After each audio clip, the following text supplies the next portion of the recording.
ನೋಡಿ, ಒಂದು ಕ್ಷಣ ಯೋಚನೆ ಮಾಡಿ. ನಿಮ್ಮ ಕೈಯಲ್ಲಿ ಲ್ಯಾಪ್ಟಾಪ್ ಮತ್ತು ಇಂಟರ್ನೆಟ್ ಕನೆಕ್ಟ್ ಇದೆ. ಜಗತ್ತಿನ ಯಾವುದೇ ಮೂಲೆಯಲ್ಲಿ ಕೂತು ನೀವು ಕೋಟ್ಯಾಧಿಪತಿ ಆಗಬಹುದು ಅಂದ್ರೆ ನೀವು ನಂಬ್ತೀರಾ? ಇಲ್ಲ ಅಲ್ವಾ? ಆದರೆ ಇವತ್ತು ನಾನು ನಿಮಗೆ ಪರಿಚಯಿಸುತ್ತಿರೋ ವ್ಯಕ್ತಿ ಮಾಡಿದ್ದು ಅದನ್ನೇ. ಯಾವುದೇ ದೊಡ್ಡ ಆಫೀಸ್ ಇಲ್ಲದೆ, ಲಕ್ಷಾಂತರ ರೂಪಾಯಿ ಬಂಡವಾಳವಿಲ್ಲದೆ, ಕೇವಲ ತನ್ನ ಮನೆಯಲ್ಲಿ ಒಂದು ಪುಟ್ಟ ಕೋಣೆಯಲ್ಲಿ ಕೂತು ಇಡೀ ಜಗತ್ತನ್ನೇ ತನ್ನತ್ತ ತಿರುಗುವಂತೆ ಮಾಡಿದ ಆ ಸಾಧಕರ ಕಥೆ ಇದು. ನಮ್ಮಲ್ಲಿ ತುಂಬಾ ಜನರಿಗೆ ಒಂದು ಸಣ್ಣ ಕಚೇರಿ ತೆರೆಯಬೇಕು, ಸ್ವಂತ ಬಿಸ್ನೆಸ್ ಮಾಡಬೇಕು ಅನ್ನೋ ದೊಡ್ಡ ಕನಸಿರುತ್ತದೆ. ಆದ್ರೆ ನನ್ನ ಹತ್ರ ದುಡ್ಡಿಲ್ಲ, ಗಾಡ್ ಫಾದರ್ ಇಲ್ಲ, ನನಗೆ ಸಪೋರ್ಟ್ ಮಾಡ್ತಾರೆ ಇಲ್ಲ ಅನ್ನೋ ಭಯದಲ್ಲೇ ಕನಸನ್ನ ಅಲ್ಲೇ ಹೂತು ಹಾಕ್ತೀವಿ. ಆದರೆ ನೆನಪಿಟ್ಟುಕೊಳ್ಳಿ, ಸಾಮ್ರಾಜ್ಯ ಕಟ್ಟಲು ಅರಮನೆ ಬೇಕಾಗಿಲ್ಲ. ನಮಗೆ ಕಠಿಣ ಪರಿಶ್ರಮವಿದ್ದರೆ ನಮ್ಮ ಮನೆಯ ಒಂದು ಸಣ್ಣ ಮೂಲೆಯು ಒಂದು ಸಾಮ್ರಾಜ್ಯದ ಹೆಬ್ಬಾಗಿಲು ಆಗಿರಬಹುದು. ಇವತ್ತಿನ ವಿಡಿಯೋದಲ್ಲಿ ನಾವು ನೋಡುತ್ತಿರುವುದು ಒಬ್ಬ ಸಾಮಾನ್ಯ ಮಧ್ಯಮ ವರ್ಗದ ಯುವಕನ ಅಸಾಧಾರಣ ಜರ್ನಿ.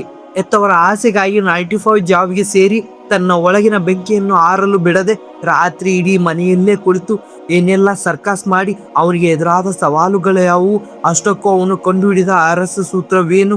ಬನ್ನಿ ಇವತ್ತಿನ ಈ ವಿಡಿಯೋದಲ್ಲಿ ಅದನ್ನೆಲ್ಲ ತಿಳ್ಕೊಳ್ಳೋಣ. ನಮ್ಮ ಕಥೆ ನಾಯಕ ಆಕಾಶ್ಗೆ ಇದ್ದಿದ್ದು ಅಷ್ಟೇ ಒಂದು ಸಾಧಾರಣ ಮಧ್ಯಮ ವರ್ಗದ ಕುಟುಂಬ.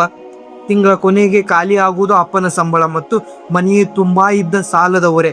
ಡಿಗ್ರಿ ಮುಗಿದ ತಕ್ಷಣ ಒಂದು ಕೆಲಸ ಸಿಕ್ಕರೆ ಸಾಕು, ಅಪ್ಪನಿಗೆ ಆಸರೆ ಆಗಬಹುದು ಅಂತ ಆಕಾಶ್ ಒಂದು ಸಾಫ್ಟ್ವೇರ್ ಕಂಪನಿಗೆ ಸೇರಿದ.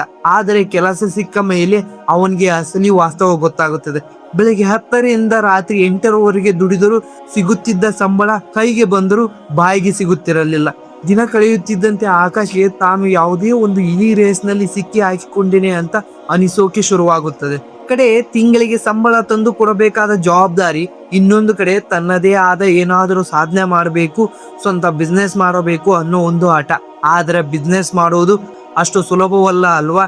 ಇವತ್ತಿನ ದಿನದಲ್ಲಿ ಒಂದು ಸಣ್ಣ ಆಫೀಸ್ ಬಾಡಿಗೆ ತೆಗೆದುಕೊಳ್ಳಬೇಕು ಅಂದ್ರೆ ಕನಿಷ್ಠ 1.5 ರಿಂದ 2 ಲಕ್ಷ ರೂಪಾಯಿ ಅಡ್ವಾನ್ಸ್ ಕೊಡಬೇಕು. ಇನ್ನು ಇಂಟರ್ನೆಟ್, ಕರೆಂಟ್ ಬಿಲ್, ಕಂಪ್ಯೂಟರ್ಗಳು, ಜನರ ಸಂಬಳ, ಇದೆಲ್ಲದಕ್ಕೂ ಲಕ್ಷಾಂತರ ರೂಪಾಯಿ ಬೇಕಾಗುತ್ತದೆ. ಆಕಾಶ್ ತನ್ನ ಬ್ಯಾಂಕ್ ಬ್ಯಾಲೆನ್ಸ್ ತೋರಿಸಿದಾಗ ಅವನಲ್ಲಿದ್ದುದು ಕೇವಲ ಸಾವಿರಾರು ರೂಪಾಯಿ ಮಾತ್ರ. ಒಂದು ಕ್ಷಣ ಅವನಿಗೆ ಇಡೀ ಜಗತ್ತೇ ಶೂನ್ಯವಾಯಿತು. ಇದೇ ನೋಡಿ ಇವತ್ತಿನ ಪ್ರತಿಯೊಬ್ಬ ಯುವಕನ ಅತಿ ದೊಡ್ಡ ಸಮಸ್ಯೆ. ಕನಸು ಆಕಾಶದಷ್ಟಿವೆ, ಆದರೆ ಜೇಬಿನಲ್ಲಿ ಕಾಸಿಲ್ಲ. ಸಮಾಜ ಹೇಳುತ್ತದೆ ದುಡ್ಡಿಲ್ಲದೆ ಬಿಸ್ನೆಸ್ ಮಾಡೋಕೆ ಆಗಲ್ಲ, ಸುಮ್ಮನೆ ಬಂದು ಸಂಬಳ ತಗೊಂಡು ನೆಮ್ಮದಿಯಾಗಿರು ಅಂತ. ಆಕಾಶ್ ಎದುರಿಗೆ 2 ದಾರಿ ಇದ್ದು. ಒಂದು ಸಮಾಜ ಹೇಳಿದಂತೆ ತನ್ನ ಕನಸನ್ನು ಮರೆ ಮಾಡಿ ಜೀವನ ಪೂರ್ತಿ ಬೇರೆಯವರ ಕಂಪನಿಗೆ ದುಡಿಯುವುದು. ಇನ್ನು 2ನೇದು ರಿಸ್ಕ್ ತಗೊಂಡು ಏನಾದ್ರೂ ಮಾಡುವುದ. ಆದರೆ ದುಡ್ಡಿಲ್ಲದೆ ಆಫೀಸ್ ತೆಗೆಯುವುದು ಹೇಗೆ? ಈ ಅಸಹಾಯಕತೆ, ಈ ಗೊಂದಲ ಅವನ ದಿನವಿಡೀ ಕಾಯಿಸ್ತಾ ಇತ್ತು. ಆಗಲೇ ಆಕಾಶ್ ಒಂದು ನಿರ್ಧಾರಕ್ಕೆ ಬಂದ. ಆಕಾಶ್ ತೆಗೆದುಕೊಂಡ ಆ ನಿರ್ಧಾರವೇ ವರ್ಕ್ ಫ್ರಮ್ ಹೋಮ್. ಹೌದು, ಆಫೀಸ್ಗೆ ದುಡ್ಡಿಲ್ಲ ಅಂದಾಗ ಅವನು ಹೆದರಲಿಲ್ಲ. ತನ್ನ ಕೋಣೆಯ ಒಂದು ಪುಟ್ಟ ಟೇಬಲ್ ಅನ್ನೇ ತನ್ನ ಸಾಮ್ರಾಜ್ಯದ ಹೆಡ್ ಕ್ವಾರ್ಟರ್ಸ್ ಮಾಡ್ಕೊಂಡ. ಹಗಲು ಹೊತ್ತು ಕಂಪನಿಗೆ ದುಡಿದರೆ ರಾತ್ರಿ 9ರಿಂದ ಜಾವ 3 ಗಂಟೆಯವರೆಗೆ ತನ್ನ ಸ್ವಂತ ಪ್ರಾಜೆಕ್ಟ್ ಆ್ಯಪ್ಗಾಗಿ ಕಣ್ಣಿಗೆ ಎಣ್ಣೆ ಬಿಟ್ಟುಕೊಂಡು ಕೆಲಸ ಮಾಡೋಕೆ ಶುರು ಮಾಡಿದ. ಆದರೆ ಕಷ್ಟಗಳು ಅಲ್ಲಿಗೆ ಮುಗಿಯಲಿಲ್ಲ. ತಿಂಗಳುಗಳು ಉರುಳಿದವು, ಆದಾಯ ಮಾತ್ರ ಶೂನ್ಯವಾಗಿತ್ತು. ಆ ಸಂದರ್ಭದಲ್ಲಿ ಸುತ್ತಮುತ್ತಲಿನವರು, ಸಮಾಜ, ನೆರೆಹೊರೆಯವರು ಆಡಿಕೊಳ್ಳಲು ಶುರು ಮಾಡಿದರು.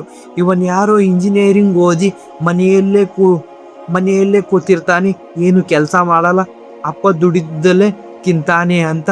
ಈ ಮಾತು ಆಕಾಶನ ಕಿವಿಗೆ ಬಿದ್ದಾಗ ಅವನಿಗೆ ಆಗ್ತಾ ಇದ್ದ ನೋವು ಅಷ್ಟಿಷ್ಟಲ್ಲ. ಕೆಲವೊಮ್ಮೆ ರಾತ್ರಿಗಳು ಹೇಗಿದ್ವಿ ಅಂದ್ರೆ, ಮಾಡಿದ ಕೋಡಿಂಗ್ ಫೇಲ್ ಆದಾಗ, ಕ್ಲೈಂಟ್ಗಳು ರಿಪ್ಲೈ ಮಾಡಿದಾಗ ಆಕಾಶ್ಗೆ ತಾನು ಮಾಡುತ್ತಿದ್ದು ಸರಿಯೋ ತಪ್ಪೋ ಎಂಬ ಗೊಂದಲ ಶುರುವಾಗುತ್ತಿತ್ತು. ಮನೆಯಲ್ಲಿ ಅಪ್ಪ ಅಮ್ಮನ ಮುಖ ನೋಡಲು ಸಂಕಟವಾಗ್ತಾ ಇತ್ತು.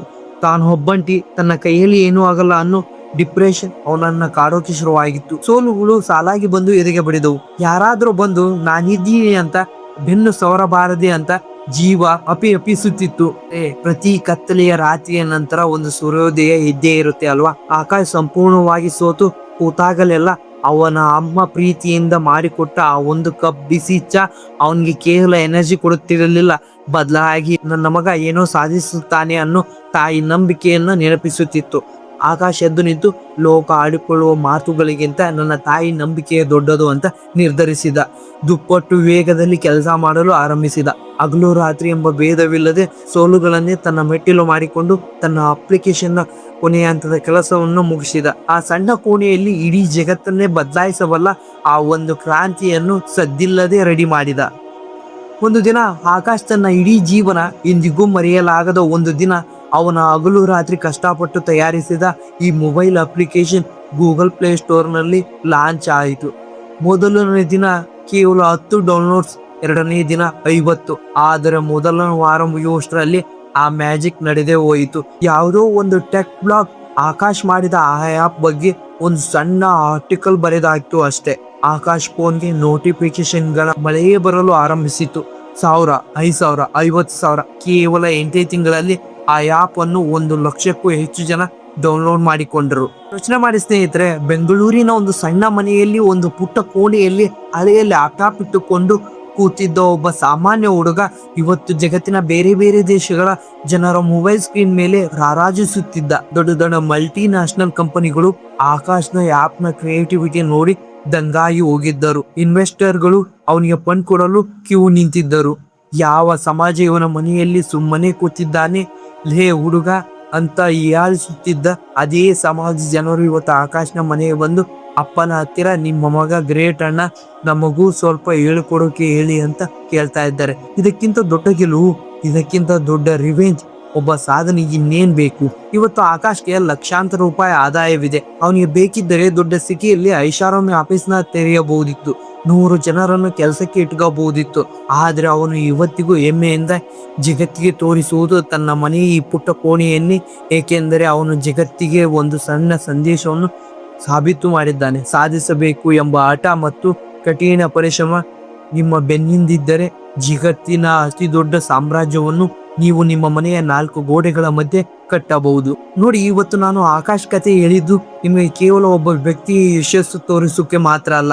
ಈ ವಿಡಿಯೋನ ನೋಡ್ತಾ ಇರೋ ನಿಮ್ಮಲ್ಲಿ ಒಬ್ಬ ಆಕಾಶ್ ಇರಬಹುದು. ನಿಮಗೂ ಪ್ರತಿದಿನ ರಾತ್ರಿ ಮಲಗುವಾಗ ಯಾವುದಾದ್ರೂ ಒಂದು ದೊಡ್ಡ ಕನಸು ಕಾಣ್ತಾ ಇರಬಹುದು. ಆದರೆ ನನ್ನ ಹತ್ತಿರ ದುಡ್ಡಿಲ್ಲ, ಸೂಕ್ತವಾದ ಜಾಗವಿಲ್ಲ, ಜನರು ಏನಾರೋ ಅನ್ನೋ ಭಯ ನಿಮ್ಮನ್ನ ಕಟ್ಟಿ ಹಾಕಿರಬಹುದು. ಒಂದು ಮಾತನ್ನ ನೆನ್ಪಿಟ್ಕೊಳ್ಳಿ, ಯಾವುದೇ ದೊಡ್ಡ ಕೆಲಸ ಆರಂಭ ಯಾವಾಗಲೂ ಒಂದು ಸಣ್ಣದಾಗಿಯೇ ಇರುತ್ತದೆ. ಇವತ್ತು ಜಗತ್ತನ್ನೇ ಆಳುತ್ತಿರುವ ಆಪಲ್, ಮೈಕ್ರೋಸಾಫ್ಟ್ ಅಥವಾ ಅಮೆಜಾನ್ ಅಂತ ಸಂಸ್ಥೆಗಳು ಕೂಡ ಶುರುವಾಗಿದ್ದು ಗ್ಯಾರೇಜ್ನಲ್ಲಿ ಮತ್ತು ಸಣ್ಣ ಕೋಣೆಗಳಲ್ಲೇ. ಸಾಮ್ರಾಜ್ಯ ಕಟ್ಟಲು ಹೊರಟವನಿಗೆ ಬೇಕಾಗಿರುವುದು ದೊಡ್ಡ ಕಚೇರಿಯಲ್ಲ, ಸೋಲನ್ನು ಎದುರಿಸುವ ಒಂದು ಗಟ್ಟಿ ಗುಂಡಿಗೆ ಮಾತ್ರ. ನಿಮ್ಮಲ್ಲಿ ಒಂದು ಐಡಿಯಾ ಇದೆಯಾ? ಹಾಗಾದರೆ ನೆಪವನ್ನು ಹುಡುಕುವುದಾ? ಇಲ್ಲೇ ನಿಲ್ಲಿಸಿ. ನಿಮ್ಮ ಮನೆಯ ಆ ಪುಟ್ಟ ಟೇಬಲ್ ಮೇಲೆ ಇವತ್ತೇ ನಿಮ್ಮ ಮೊದಲ ಹೆಜ್ಜೆಯನ್ನ ಇಡಿ. ನಿಮ್ಮ ಸಣ್ಣ ಪ್ರಯತ್ನವೇ ನಾಳೆ ದೊಡ್ಡ ಇತಿಹಾಸವನ್ನು ಸೃಷ್ಟಿಸಬಹುದು.